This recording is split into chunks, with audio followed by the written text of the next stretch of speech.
যৌথ বাহিনীর হেফাজতে যুবদল নেতা তৌহিদুল ইসলামের মৃত্যুর ঘটনায় দ্রুত তদন্তের নির্দেশ দিয়েছে সরকার। শনিবার প্রধান উপদেষ্টার প্রেস উইং এক বিজ্ঞপ্তিতে সরকারের এই নির্দেশের কথা জানান।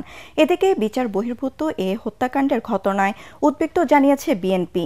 রাজধানীর নয়াপল্টনের ভাসানী মিলনায়তনে আলোচনা সভায় এই উদ্বিগ্নের কথা জানান দলের সিনিয়র যুগ্ম মহাসচিব রুহুল কবির রিজভী। এই ঘটনায় সংশ্লিষ্ট সেনা ক্যাম্পের কমান্ডারকেও প্রত্যাহার করা হয়েছে। আইএসপিআর এক সংবাদ বিজ্ঞপ্তিতে এই তথ্য জানিয়েছে। খায়রুল ইসলামের রিপোর্ট। সম্প্রতি কুমিল্লায় যৌথবাহিনীর অভিযানে যুবদল নেতা তৌহিদুল ইসলামের মৃত্যুর ঘটনায় জনমনে নানা প্রশ্নের জন্ম দিয়েছে। হত্যার অভিযোগ এনে কুমিল্লায় বিক্ষোভ ও মানববন্ধন করেছে এলাকাবাসী। তাদের দাবি, যৌথবাহিনীর নির্যাতনেই মারা যান তৌহিদুল। কুমিল্লার আদর্শ সদর উপজেলায় আটক হওয়ার পর যুবদল নেতার মৃত্যুর ঘটনায় সেনা কমান্ডারকে তাৎক্ষণিকভাবে প্রত্যাহার করা হয় জানিয়ে আইএসপিআর বলছে, মৃত্যুর সঠিক কারণ উদ্ঘাটনের জন্য একটি উচ্চপদস্থ তদন্ত কমিটি গঠন করা হয়েছে। তদন্তে দোষী সাব্যস্ত ব্যক্তিদের বিরুদ্ধে সেনা আইন অনুযায়ী ব্যবস্থা নেওয়া হবে। এদিকে সকালের রাজধানীর নয়াপল্টনের ভাসানী মিলনায়তনে আলোচনা সভায় বিএনপির সিনিয়র যুগ্ম মহাসচিব রুহুল কবির রিজভী বলেন, দেশের মানুষ যখন জাতীয় নির্বাচনের জন্য অধীর অপেক্ষা করছে, তখন আইনশৃঙ্খলা বাহিনীর পরিচয়ে এ ধরনের ঘটনায় জনমনে শঙ্কা আতঙ্ক বাড়িয়ে দেবে। শঙ্কা কিন্তু দিন দিন আমাদের বাড়ছে।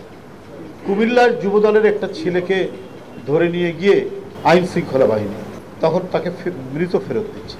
তো ডক্টর ইউনূস সাহেবের আমলে এই ঘটনা ঘটবে কেন? তার সময় যদি শেখ হাসিনার সরকারের বিভিন্ন দুষ্কর্ম এবং অত্যাচারের পুনরাবৃত্তি হয়, তাহলে তো হোঁচট খাবে জনগণ।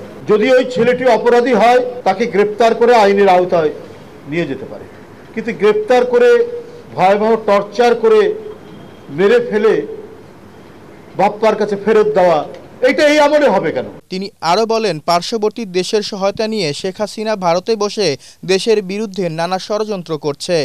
তাই অন্তর্বর্তী সরকারকে সতর্কতার সাথে দেশ পরিচালনার আহ্বানও জানান বিএনপির এই মুখপাত্র। আমাদের দেশের যা অর্জন সেটা আমাদের, কিন্তু আমরা দেখতে পাচ্ছি শুধুমাত্র একটি দেশ থেকে ক্রমাগতভাবে বাংলাদেশের বিরুদ্ধে অবিরাম অপপ্রচার করা হচ্ছে। এই মৃত্যুর ঘটনায় দ্রুত তদন্তের নির্দেশও দিয়েছে অন্তর্বর্তী সরকার। খায়রুল ইসলাম, এটিএন বাংলা, ঢাকা।